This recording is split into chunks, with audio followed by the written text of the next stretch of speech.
ኢትዮጵያ ሆቴልና የፈረሰው ትዝታችን።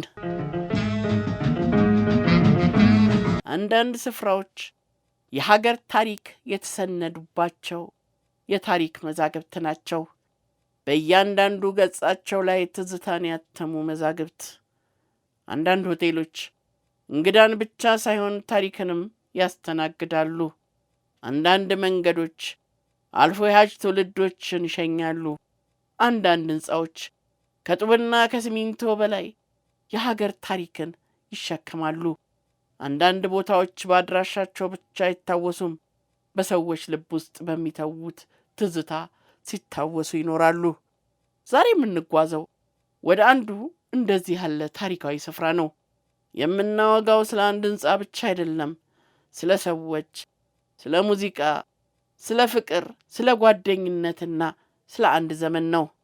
ዛሬ ከ2 ወራት በኋላ ፈጽሞ ስለማናየው ታሪካዊው ኢትዮጵያ ሆቴል ትዝታን እናወጋለን።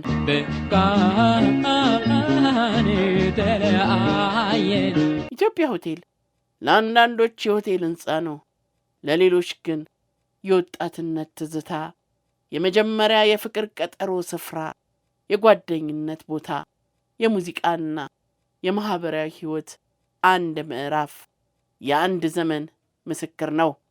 የኢትዮጵያ ሆቴል ትዝታ ስንል የምናስታውሰው ሕንፃውን ብቻ አይደለም። የምናስታውሰው ሰዎችን ነው። የምናስታውሰው ሙዚቃን ነው። የምናስታውሰው ፍቅርን ነው። የምናስታውሰው ጓደኝነትን ነው። ከሁሉም በላይ የምናስታውሰው አንድ ዘመንን ነው። ኢትዮጵያ ሆቴል ለብዙዎቻችን የትዝታችን ማህደር ነው። ትናንትናችንን የምናስብበት፣ ታሪካችንን የምንከልስበት፣ ትዝታችንን የምናስታውስበት ስፍራ ነው። እናም ኢትዮጵያ ሆቴል ስንል የምናስታውሰው ከጡብና ከሲሚንቶ ተገንብቶ የቆመውን ሕንፃ ብቻ አይደለም። የአንድ ዘመን ሕዝብ አኗኗር፣ የከተማው ባህል፣ የሙዚቃው ድምፅ፣ የፍቅር ታሪኮችና የጓደኝነት ትዝታዎችን ሁሉ ነው። አልረሳም አለኝ ያሳለፍነው ጊዜ። የኢትዮጵያ ሆቴል ትዝታ ሲነሳ ሰዎች የሚያስታውሱት ግድግዳና ጠረጴዛ ብቻ አይደለም። የሚያስታውሱት የጠፋ ዘመን፣ የወጣትነት ስሜት፣ የሙዚቃ ድምፅ፣ የጓደኛ ሳቅና የግል የፍቅር ሕይወት ታሪክን ጭምር ነው። የኢትዮጵያ ሆቴል ትዝታ ማለት የአንድ ሆቴል ታሪክ ብቻ አይደለም፣ የአንድ ትውልድ የሕይወት ትዝታ ነው። የአንድ ከተማ ማኅበራዊ ታሪክ ነው።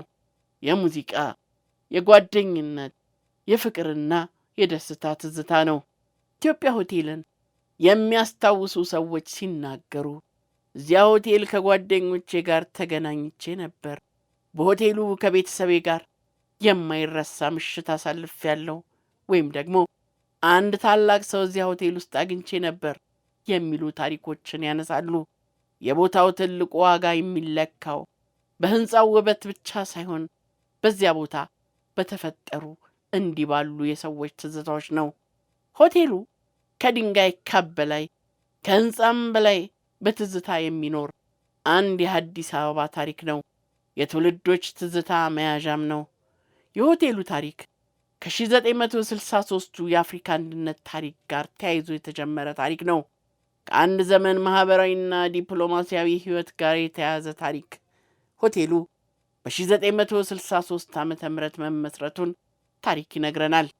ይህ ዘመን ደግሞ አዲስ አበባ የአፍሪካ ዲፕሎማሲ ማዕከልነቷን ለማጠናከር ሽር ጉድ የምትልበት ዘመን ነበር። ከ1963 ዓ ም ጀምሮ ታሪክ ተሸክሞ የቆመው ኢትዮጵያ ሆቴል በወቅቱ የተቋቋመው በዚያ አፍሪካ ከቅኝ ግዛት በኋላ አዲስ የፖለቲካ ምዕራፍ በምትገባበት ዘመን ለአፍሪካ አንድነት ድርጅት ምስረታ ለመጡ ተሳታፊዎች ማስተናገጃ እንዲሆን ታስቦ ነበር። ሆቴሉ በአዲስ አበባ የዲፕሎማሲ፣ የንግድና የከተማ ሕይወት እድገት ውስጥ የተገኘ ቋሚ ምስክር። የሆቴሉ ታሪክ ከ6 አስርት ዓመታት በላይ የቆየ ነው። ሆቴሉ በአዲስ አበባ ከተማ ትዝታዎች ውስጥ ሰፊ ቦታ አለው።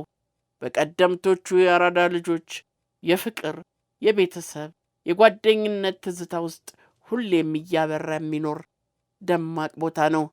እንደ ኢትዮጵያ ሆቴል ያሉ ታሪካዊ ሆቴሎች የአንድ ከተማ የማህበራዊ ታሪክ መዝገብ ናቸው። በእነሱ ውስጥ የተደረጉ ውይይቶች፣ የተደመጡ ሙዚቃዎች፣ የተከበሩ ሰርጎችና ልዩ ዝግጅቶች፣ የተጀመሩ ፍቅርና ጓደኝነቶች ሁሉ የአንድ ዘመን ማስታወሻዎች ናቸው። ኢትዮጵያ ሆቴል ብቻ ሳይሆን የታሪክ ማህደር ጭምር ነው። ከህንፃ በላይ በትዝታ የሚኖር አንድ የአዲስ አበባ ታሪክ፣ የቀደምቷ አዲስ አበባ ሕያው የታሪክ ምስክር። አዲስ አበባ ከተማ ዛሬ በፍጥነት እያደገች ነው። አዳዲስ ህንፃዎች፣ አዳዲስ መንገዶች እየተሰሩ ነው። የከተማዋ ገጽታም በፍጥነት እየተለወጠ ነው። ይህ የከተማዋ እድገት አስፈላጊነቱ ባያጠያይቅም የከተማዋን የትናንት ታሪክ ማስታወስና መዘከሩ ተገቢ ነው።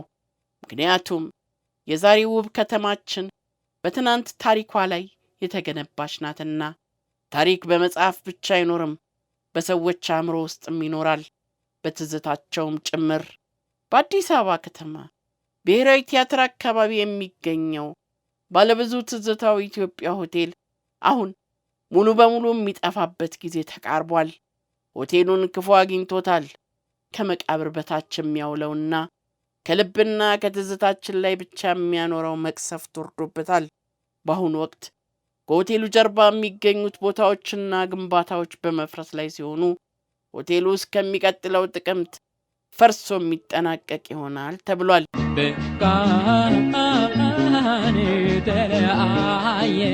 109 ክፍሎች ያሉትና በ3 ፈረቃ የሚሰሩ 140 ሰራተኞች ያሉት ሆቴሉ የሚፈርሰው በምትኩ ሰማይ ጠቀስ ፎቅ ሊሰራበት እንደሆነም ተነግሯል። የሆቴሉ ባለቤት የሆኑት ባለሀብቱ አቶ በላይነህ ክንዴ በ2010 ዓ.ም ቦታውን በ94 ሚሊዮን ብር ከመንግስት መግዛታቸው ይታወሳል። ዘመን ይለዋወጣል፣ ህንፃዎች ይታደሳሉ፣ ከተሞች ይቀያየራሉ። በሰው ልብ ውስጥ የተቀመጠ ትዝታ ግን በቀላሉ አይጠፋም። ኢትዮጵያ ሆቴል ለብዙዎች የተለያዩ ዘመናትን፣ ሰዎችን፣ ሙዚቃዎችንና የህይወት ገጠመኞችን የሚያገናኝ የትዝታ ገጽ ነው። እስከ ጥቅምት መባቻ ድረስ ሙሉ በሙሉ ይፈርሳል የተባለው ኢትዮጵያ ሆቴል ከህንፃ በላይ በትዝታ የሚኖር አንድ የአዲስ አበባ ታሪክ ነበር። ተለያየ